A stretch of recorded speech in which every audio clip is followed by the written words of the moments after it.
head of the Feminine Center for Prenatal Diagnosis. Tell me if I'm saying anything wrong. And then he's co-editor of the fetus.net. So expert in fetal ultrasound with special focus on fetal heart.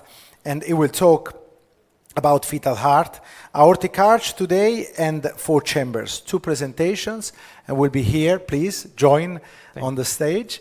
And we will be listening to these 2 lectures, one after the other. Thank you. Please, Franti. Well, thank you very much. So thank you for giving me opportunity to speak here today. So my current talk is about aortic arch anomalies. I do not have any conflicts of interest to declare. And to better understand these anomalies,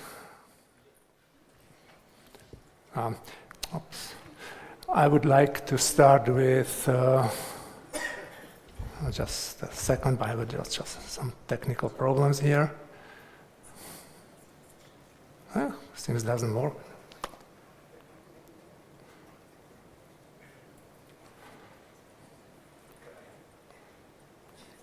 Okay, so to start very briefly, I will review some embryological remarks to better understand these anomalies. And in my presentation, I will use this hypothetical double aortic arch model that was proposed by Jess Edwards. And this model simply assumes that during embryonic period, we have 2 aortic arches, the right and the left one. And each of them will give rise to its common carotid artery, subclavian artery, and they merge together anteriorly to form aortic sac that is connected to the truncus arteriosus of the developing heart, and dorsally they merge together to create a single dorsal aorta. And each of those arches has its own ductus, right and a left one. And then during development, some of this system will regress, and some of them will persist, and according to which part persists and which part regresses, there may be many variants of aortic arch and branching patterns. So cardiac aortic arch anomalies can be broadly divided into these several groups: left aortic arch anomalies, right aortic arch anomalies, then we have double aortic arch, aortic interruption and coarctation, and there is a small group of miscellaneous anomalies.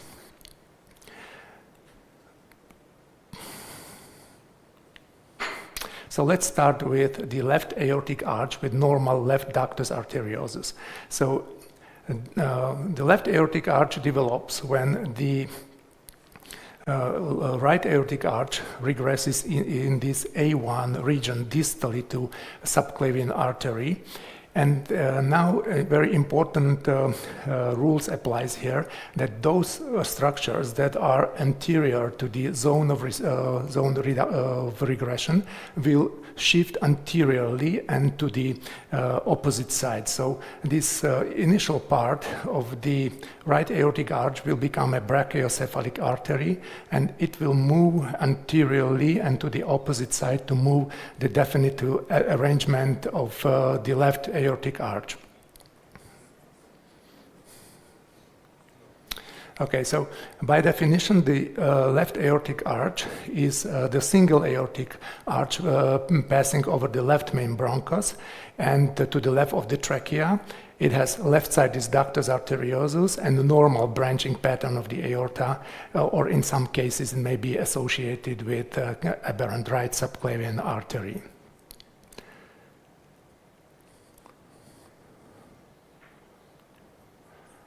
I do not know where I should point my remote controller here.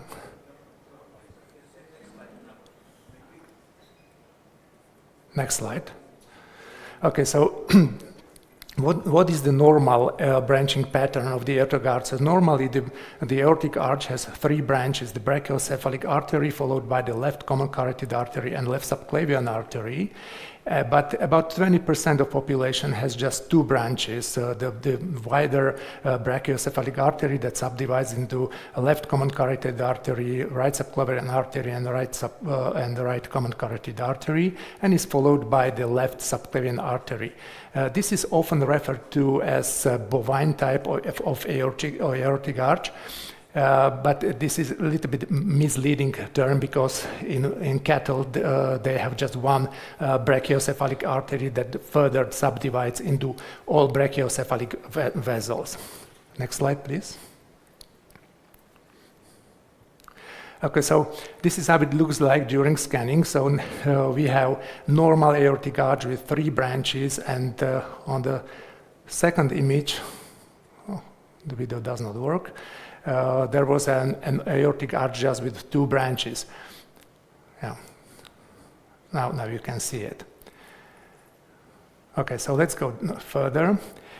So when you look at the aorta in sagittal plane, you cannot say whether this is right or left aortic arch. So you need to go to the 3-vessel trachea view to see whether the arch is left-sided or right-sided.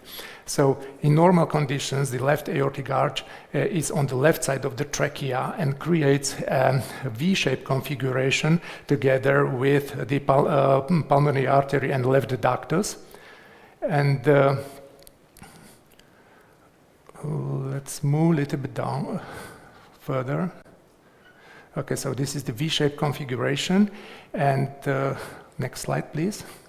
And when you move the probe a little bit up and down, you can also see more cranially as the right subclavian artery arises from the aortic arch and passes in front of the trachea. Here, this is the trachea.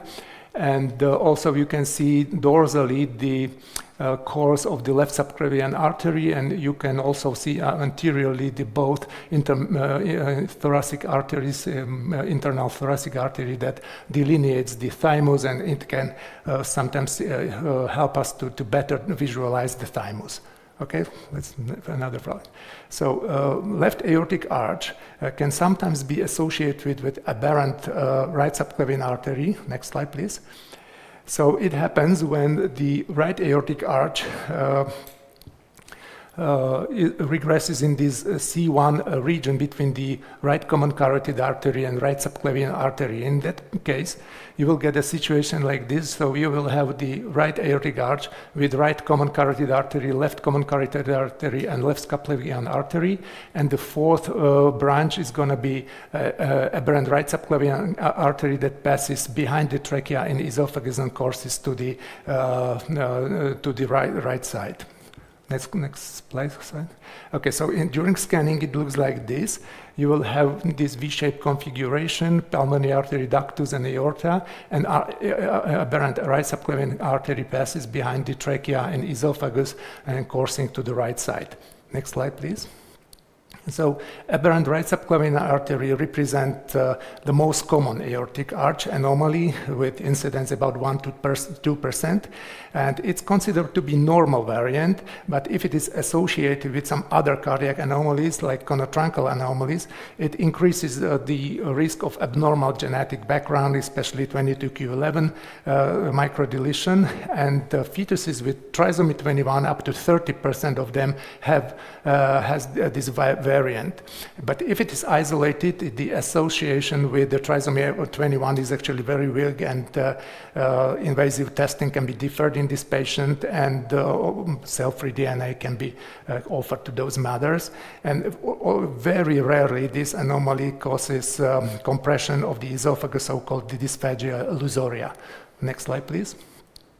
Okay, so left aortic arch can sometimes be associated with the right ductus arteriosus. Next slide, please. In that case, the right aortic arch regresses in this region here behind the right subclavian artery, and right ductus persists, not the left one. So next slide, please. So we will get a situation like this. You will have normal left-sided aortic arch, but it is connected to the right ductus arteriosus, and it will create a vascular ring around the trachea and esophagus. Next slide, please. That sometimes resembles a cross ribbon. I will show you it in real scanning. Next slide, please. Okay, so this is the left aortic arch here, right ductus here. You can see the trachea inside as it creates a loop around. Next slide, please. That resembles this cross ribbon here. And there are only, next slide please, there are only a few papers dealing with this anomaly. Sometimes it may be even associated with aberrant right subclavian artery. Next slide. But in all cases, it was associated with some symptoms. It caused polyhydramnios due to compression of the esophagus. Postnatally, it caused severe respiratory difficulty, feeding problems, etc. Next slide, please. A left aortic arch may be sometimes associated with isolated right subclavian artery. This is a really rare anomaly. Next slide, please. In that case, the right aortic arch regresses in the C1 region between the right common carotid artery and right subclavian artery, and at the same time here behind the insertion of the right ductus arteriosus. And next slide, please. And then it leaves a path between the right pulmonary artery through the right ductus and part of the aortic arch to the right subclavian artery. So it will make the isolated right subclavian artery to be isolated and connected directly to the right pulmonary artery. Next slide, please. And in some cases, by similar manner, even the isolated brachiocephalic artery may occur. Next slide, please. So this is just illustrative case from internet. The authors found prenatally transposition of the great artery, and only postnatally they found this anomaly, this green vessel here that arises directly from the right pulmonary artery. Next slide, please. So it is most often discovered postnatally. It may be associated with other cardiac anomalies, but even if it was isolated, it could cause some problems like subclavian steal syndrome or vertebrobasilar insufficiency. So I believe that when you find an additional vessel at the level of the three vessel trachea here, somewhere here, so you may think even about this anomaly. I do not have such a case in my archive. Next slide, please. Let's move to the right aortic arch anomalies. So, next slide, please. So, right aortic arch develops when the left aortic arch regresses behind the left subclavian artery in this region, and the right ductus will persist. And in that case, you will have the right aortic arch that is on the right side of the trachea and is connected to the right ductus that is also on the right side of the trachea. So this will create a V-shaped configuration, but on the right side of the trachea. Next slide, please. And of course, it does not make any vascular ring. Next slide, please. So it is often asymptomatic if it is isolated, but it is often associated with some other cardiac anomalies. Next slide, please. Can be can be sometimes associated also with aberrant left subclavian artery with or without Commerle's diverticulum. Next slide. Okay, so right aortic arch may sometimes be associated with left ductus arteriosus. Okay, let's start. So in that case, the left aortic arch regresses here behind the left subclavian artery, and the left ductus arteriosus persists. So you will get an arrangement like this. Next slide. So it will make a vascular ring around the trachea and esophagus. Next slide. That usually have this U-shape configuration. Next slide. So during scanning, it looks like this. You have a right aortic arch on the right side of the trachea and esophagus, and on the opposite side, you will have a left ductus, and they create a vascular ring which have a U-shape configuration. Next slide, please. Next slide. Okay. It also can be associated with aberrant left subclavian artery. In that case, you will see the left subclavian artery passing behind and coursing to the left side. It also may be associated with Commerle's diverticulum. Next slide. This is just a similar case showing the same anomaly. Next slide.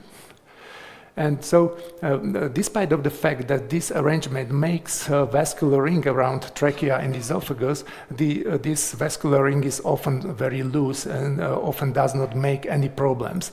But it may be associated again with aberrant lapse of clay in artery and Comrell's diverticulum. In that case, there is some compression of the trachea or esophagus. And this arrangement may be associated with some other cardiac anomalies or genetic syndromes, especially 22q11. Next slide. So the same what I said about the isolated right subclavian artery can be applied to the isolated left subclavian artery, so I will not go through some details here. Next slide. And let's go to the double aortic arch. Okay, next slide, please. Okay, so the double aortic arch develops when both of these arches will persist, and each of them will have common carotid artery, subclavian artery, and usually it is left ductus arteriosus that will persist. Next slide, please.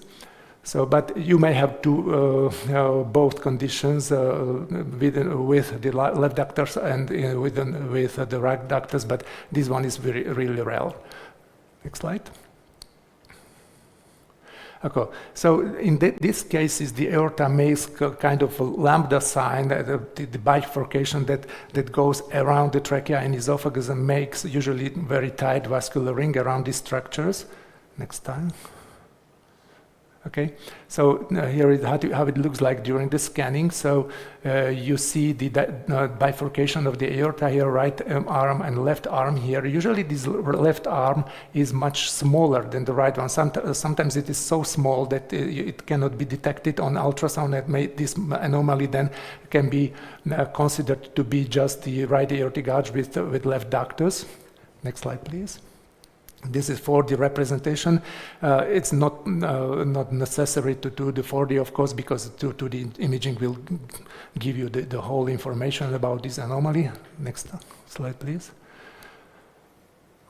This is an interesting case. This is double aortic arch with cervical aortic arch. Cervical aortic arch may be also is isolated finding. That means that the cervical arch reaches to the neck region of the fetus. You can see this is the bifurcation here is at the level of the clavicles of the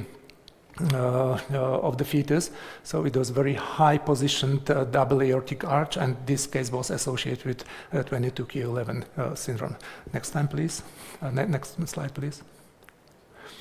Okay, so usually double aortic arch makes a tight vascular ring and causes stridor dysphagia and should be delivered at tertiary center with postnatal surgical repair. It's not always like that. Some cases are asymptomatic. About 20% of these cases are associated with abnormal chromosomal background, especially 22q11. Next slide, please. Okay, so let's go to aortic interruption and coarctation.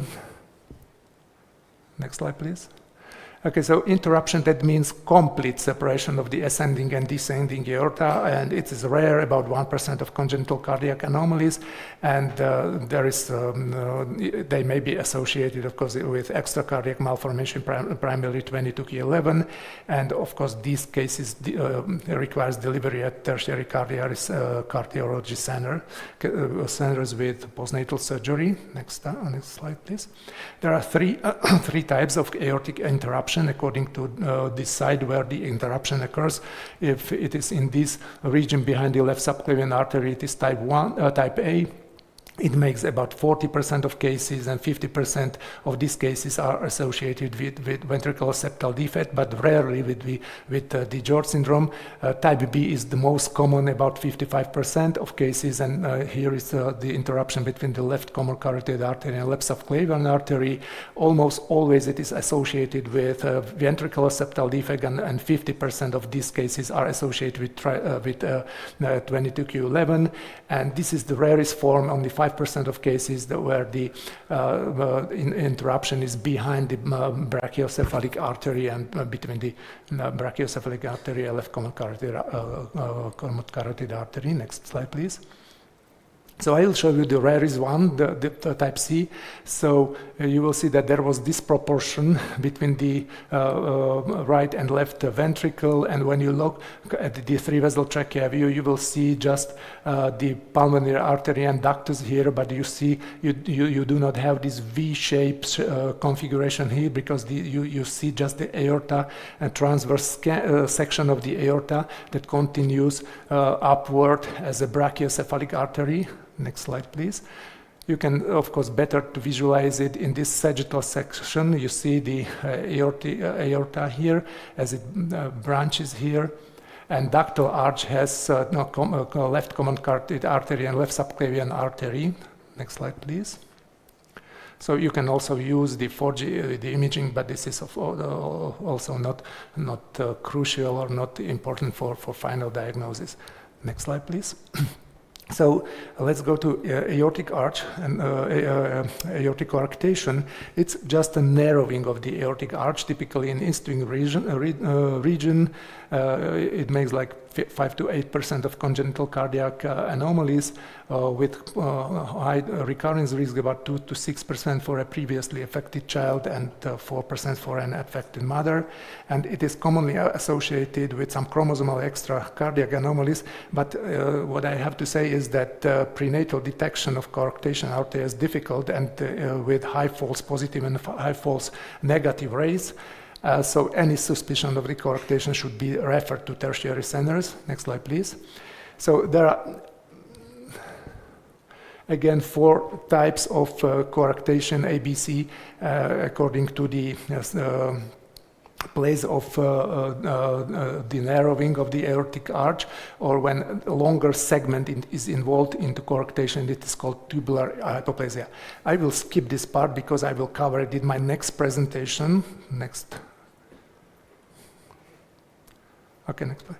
So I believe that this list of anomalies is probably not complete. Maybe you have some other variants in your practices, but I believe that I covered the most common anomalies that you can encounter during your everyday practice.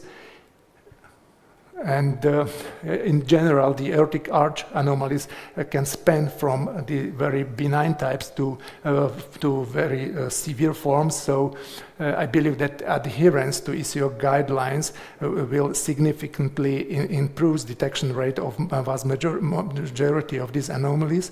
And as there is high association of these abnormalities with abnormal genetic background, I think that vast majority of them should be genetically tested, and any suspicion of some aortic arch anomalies should be referred to your local specialist or to tertiary centers. Next slide, please. Thank you for your attention. And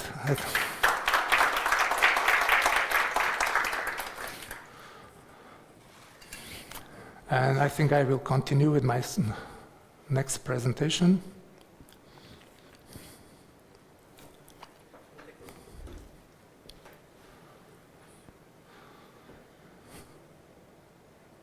Does not work. It does? Yes, press a little bit harder. It should be fine. Okay, it's okay. Okay, so my next talk is about 4-chamber view, clues to diagnosis. I do not have any conflicts of interest to declare. And as you probably know, according to the last ECO guidelines from 2023, the complete examination of the heart should include assessment of fetal situs, 4-chamber view, and outflow tracts and great vessels view. So let me focus to the 4-chamber view now, and these are key anatomical structures that help us to identify individual parts of the heart. So the right ventricle is the most anterior part of the heart, and is characterized by the presence of the moderator band in its apical portion, and is connected via the tricuspid valve to the right atrium. And the tricuspid valve, as you can see here, is more apically positioned when compared with the mitral valve, which is referred to be as offsetting of the tricuspid valve. It's very important to see it.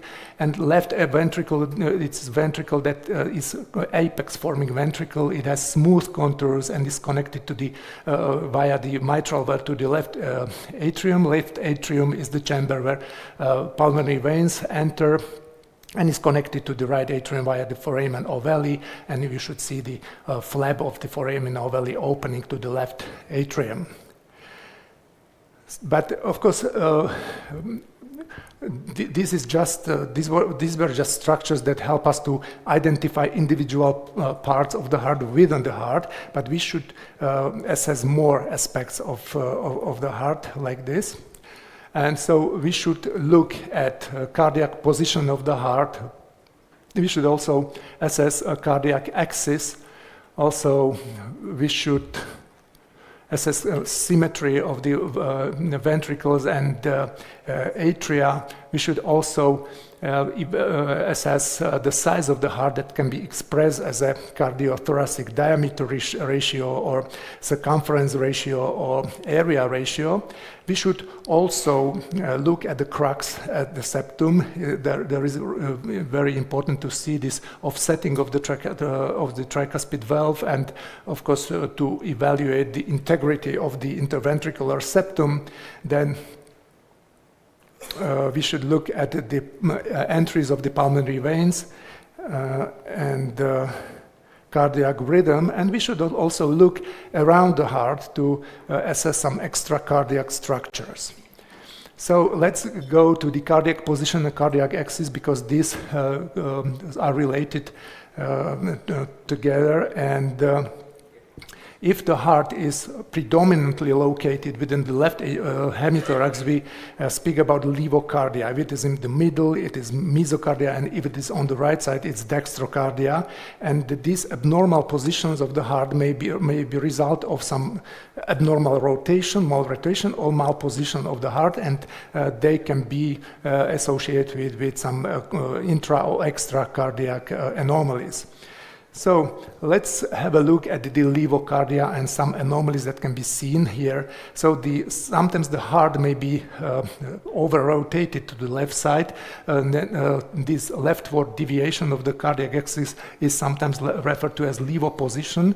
Or we can see displacement of the heart to the left side, or we can see both. And they can be, of course, consequences of some intra or extra cardiac anomalies, especially this levoversion is usually due to intracardiac anomalies. I will state here just one case. This is pulmonary atresia with a ventricular septal defect. Previously it was classified as truncus arteriosus, Collet-Edwards type 4. So you can see marked deviation of the cardiac axis to the left side. So this is something that first strikes your attention, and at the same level you can here even see the major aortopulmonary arteries. A couple of years ago it was truncus arteriosus, but now it is classified like pulmonary atresia with ventricular septal defect. Another possibility is that the heart is simply shifted to the left side. This is usually consequence of some extra cardiac anomalies, like, for example, the diaphragmatic hernia. And I'm showing this case because I think that diaphragmatic hernia can be sometimes very tricky anomaly. For example, you can see here that this is about 20 weeks of pregnancy, and the heart and the stomach and everything looks completely normal. But when you look at the same case at 30 weeks, you see that the heart is massively pushed to the left side, and the whole liver is actually within the thorax.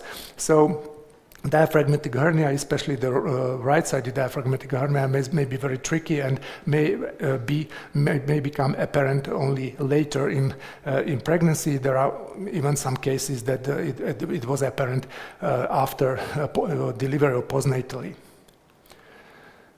Sometimes the heart can be seen in the middle of the chest. I will state just one cause of this.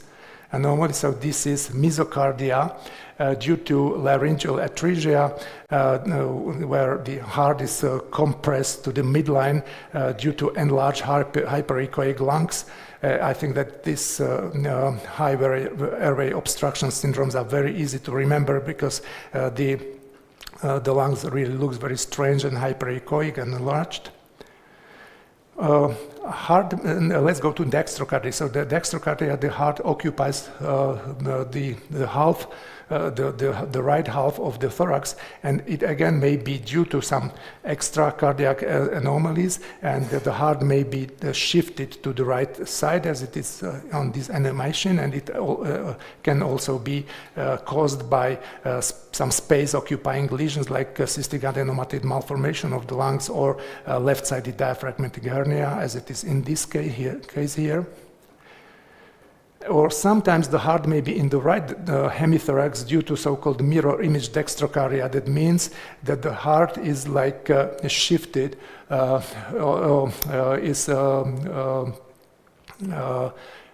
is rotated around the anterior-posterior axis, and in that case there is also mirror image arrangement of the cardiac chambers. That means that the anatomical right ventricle and the right atrium are located on the left side, and anatomical left ventricle and left atrium are located on the right side. And this also it is usually part of situs inversus totalis. Oops. And in that case, when you look at the abdomen, you will find the stomach on the right side, descending aorta on the right side, and the inferior vena cava on the left side anteriorly. And in these cases, usually the heart is normal. There is really a rare association of this anomaly with cardiac anomalies.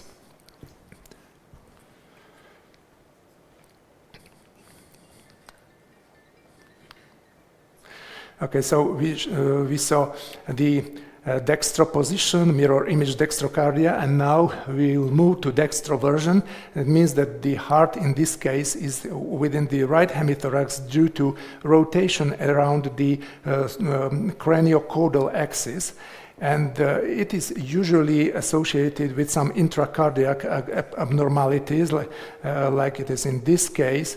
You see the stomach is on the left side. You can see the heart is pointing to the right side, but the inner sidedness of the heart is normal. But usually there is at least something. In this case, it was here the superior vena cava, left superior, persistent left superior vena cava entering the left atrium.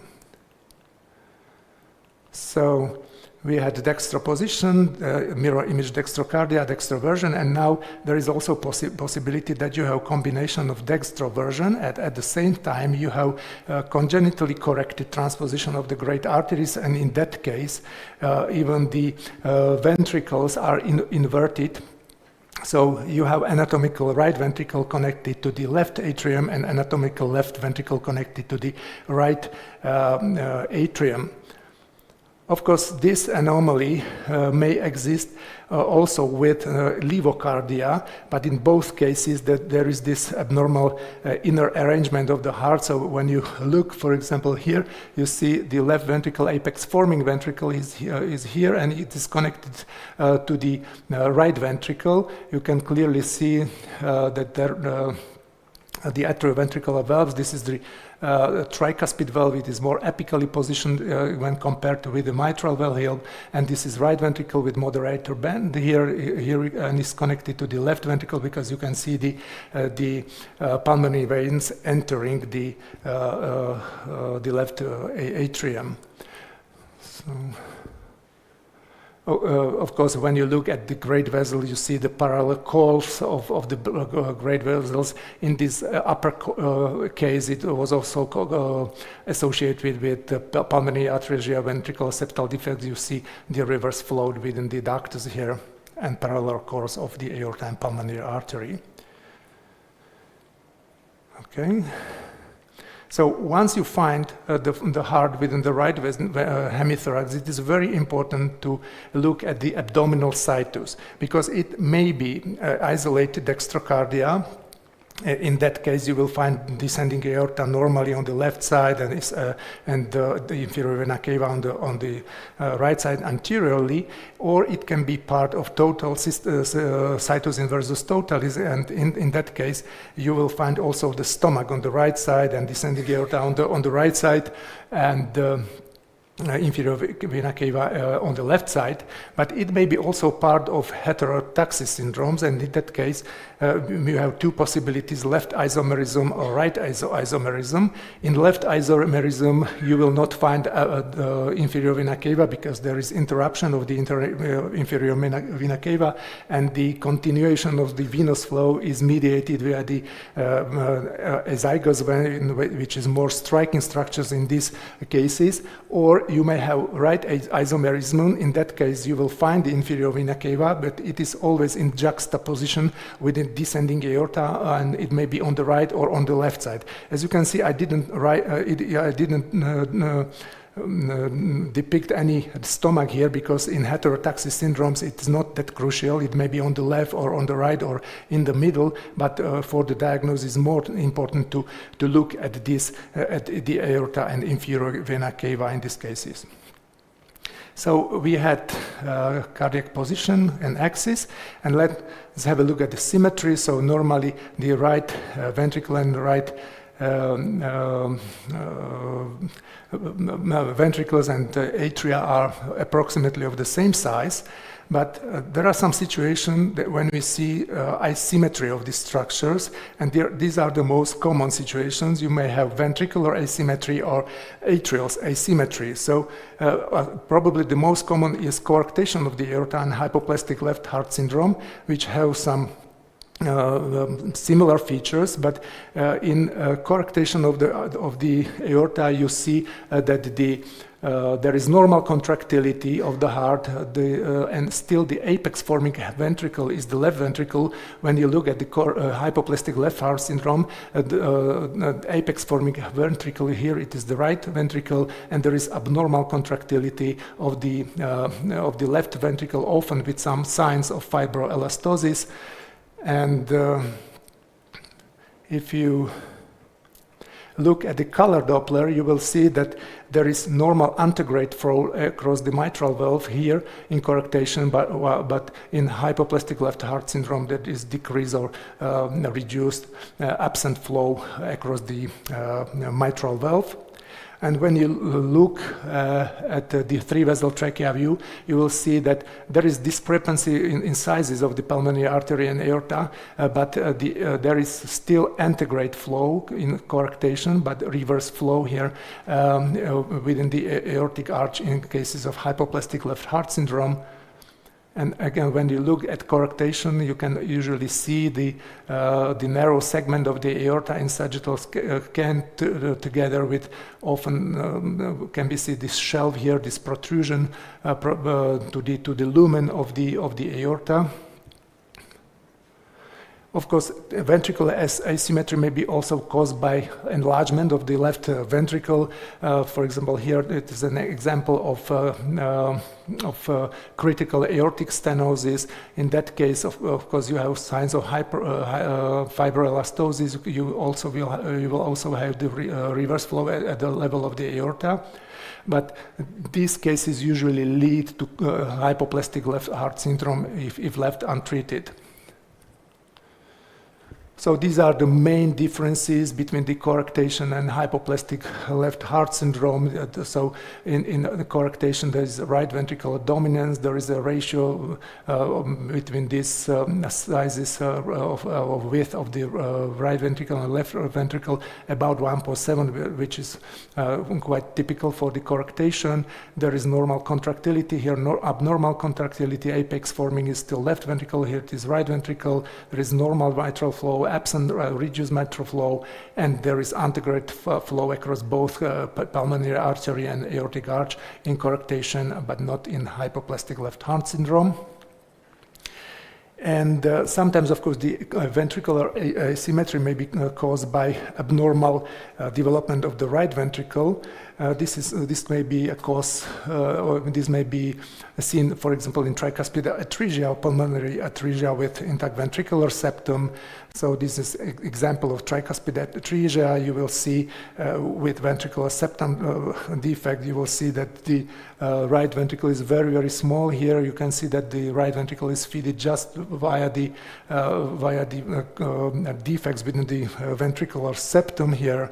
This is another example. You can see pulmonary atresia with intact ventricular septal defect, but it is very early pregnancy. You see small right ventricle, and when you look at the great vessels, you will see there is antegrade flow within the aorta, but retrograde flow within the ductus, because this is the only way how the why the branches of the pulmonary artery are fed by the blood in the setting of the pulmonary atresia.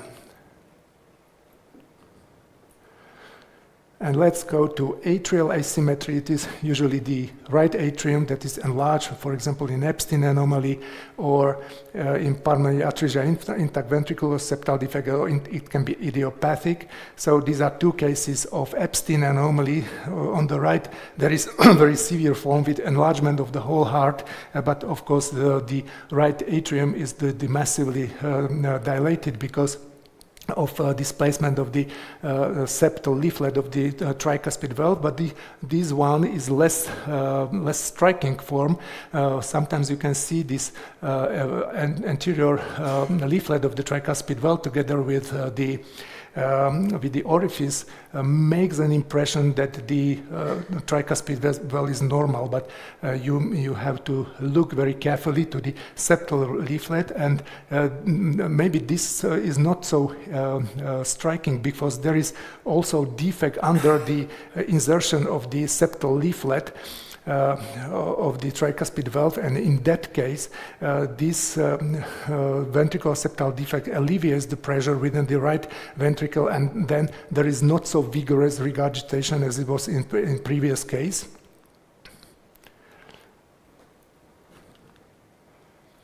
Okay.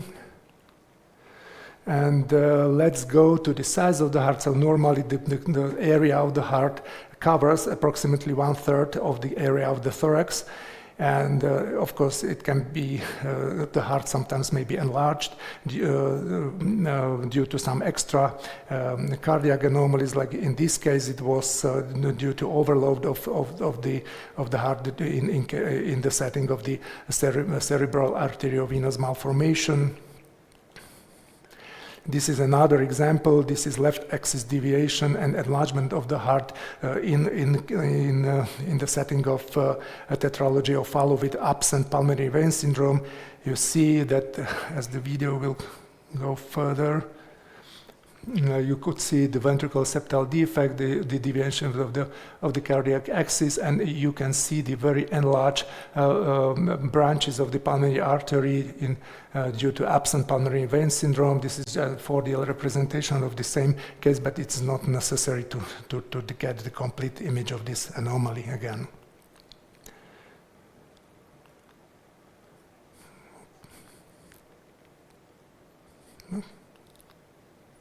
Okay, this is another example. This is hypertrophic cardiomyopathy, which is sometimes seen in bilateral renal agenesis, which has no clear pathogenesis. This is another example of non-compaction cardiomyopathy combined with Epstein anomaly due to mutation of MYH7 gene. It's a case from Rabi, shall we? And let's move to cracks and septum. I will skip this part because I do not have enough time, but whenever you see that the offsetting is missing, it's a key indicator of some septal defects involving the cracks. So you need to check the integrity of the septum very, very thoroughly in these cases. And even if it's no defect, even if you see just the linear AV valves, it's a possible sign of some abnormal genetic background, like in Down syndrome. We can see it very, very often. Let's go to pulmonary veins. according to recommendations, we should see at least one of the pulmonary veins on B mode, but I strongly recommend to use the color Doppler in this evaluation. Of course, when you use 4D representation, you can see all of the pulmonary veins in one image, but to achieve this is very complicated. You really need to have a very good scanning conditions, and so it's not usually possible. But we have to rely on 2D imaging, especially on color Doppler. And I will show you why. Because this is a case, interesting case, where I believe that many of you actually believe that these protrusions of the left atrium here are entries of the pulmonary veins to the left atrium, but it's not true, because this baby was born with total anomalous pulmonary venous return, supracardiac type. And when you look better on this image, you see that there is very high distance between the aorta and posterior wall of the aorta, and this ratio is sometimes referred to as post-left atrium space index, and should be less than 1. Just a second. Should be less than 1, and in this case it's above 1. And these structures here are actually pulmonary veins behind the left atrium. And when you look at this video, you will see how they merge together behind the left atrium. And then, of course, vertical vein continues up or down according to the type of total anomalous pulmonary venous return. So whenever you see the distance between the aorta and the posterior wall of the left atrium is very big, you have to have a suspicion for this anomaly. So this is normal and this is abnormal situation. And of course, when you then follow the pulmonary veins, you will see as they meet together as a confluent vein, and then the confluent vein continues up in this case, because this is supracardiac type. So you will see the vertical vein as it continues and empties to the superior vena cava, because you can better see it is in the sagittal scan here.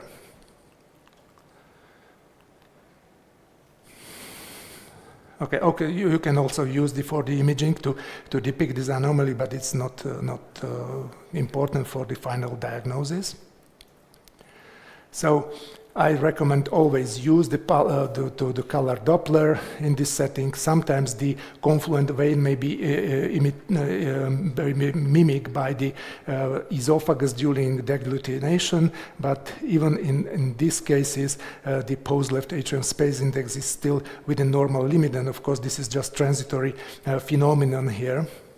And also be aware that sometimes the pulmonary veins do not enter directly to the left atrium. They sometimes merge to form a common pulmonary vein or trunk, as it is depicted here. At first I thought that this is kind of aneurysm or something, but when you look at the color Doppler, you see that this part is actually fed by two pulmonary veins, and this phenomenon or this finding is heavily described in postnatal features series as a benign phenomenon.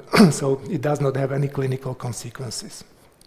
And so cardiac rhythm, I will also skip this part, because I think that this is a more complicated topic and would merit separate presentation. I do not have enough time here. And of course, you should evaluate the extracardiac structures, predominantly lungs. Whenever you see wide lungs, it is a red flag for some lung anomaly, as it was here. For example, this is pulmonary sequestration. You usually see wide lungs, and when you look at sagittal scan, it usually look like a triangle. And you can usually find a feeding vessel that is from the descending aorta. In this case, it was from this celiac trunk. Or sometimes you will meet very strange anomalies like this one. This is a case that I missed prenatally, but postnatally I was surprised that the baby was born with this sternal defect. thoracoschisis. When I was then looking back to my archive, it was actually visible here, but I simply overlooked that. And what did I miss here? What do you think?